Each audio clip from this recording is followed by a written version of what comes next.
Hello everyone! So nandito nga pala kami sa lugar kung saan ako lumaki at ito na nga yung lugar kung saan ako mismo pinalo ng mga magulang ko dahil sobrang kulit ko. Dito mismo kami naliligo at nagbabanding ng aming mga pinsan kahit sobrang itim na namin. Ganyan yung banding namin.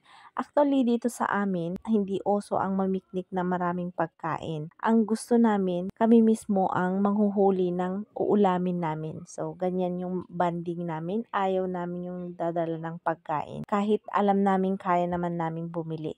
Kasi mas masaya yung kami yung nanghuhuli ng uulamin namin. So, ayan, nagre-ready na sila na manghuli ng aming ulam. So, hindi nga pala yung picnic ang sinadya namin dito. Ang sinadya namin dito is mag-basketball sana. Pero nandito na sila, so humabol lang kami. So, ayan, kumakain na sila ng nahuli nilang isda.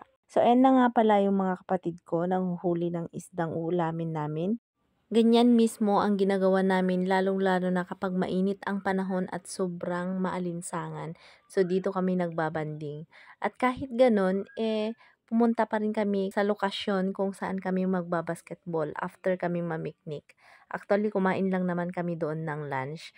So ito na yung part kung saan kami pupunta doon sa basketball area namin dito sa lugar namin. At kung titingnan nyo, marami talaga siyang kahoy at saka bulubundukin talaga dito sa amin. Pero tingnan niyo naman kung gaano kaganda yung court. Sino ba naman ang ayaw dumayo dito kung ganito kaganda yung court na paglalaroan mo, 'di ba? Pero sa kasamang palad, wala po kaming nahintay na kalaro diyan. Kaya nag-shoot-shoot na lang muna kami, nagpapawis at kami-kami na lang yung naglaro, nag-shooting-shooting na lang kami. So ganyan na lang yung ginawa namin hanggang nakapag-isip-isip kami na pupunta na lang kami sa ibang barangay para dumayo. Nakapaa nga pala ako dyan kasi hindi pwedeng pumasok ng walang sapatos. After kami mag-shooting at saka maglaro dyan, pumunta kami sa ibang barangay para dumayo ng basketball. So hanggang dito na lang po yung ating video. Thank you so much for watching and have a great day everyone. God bless you all. Bye!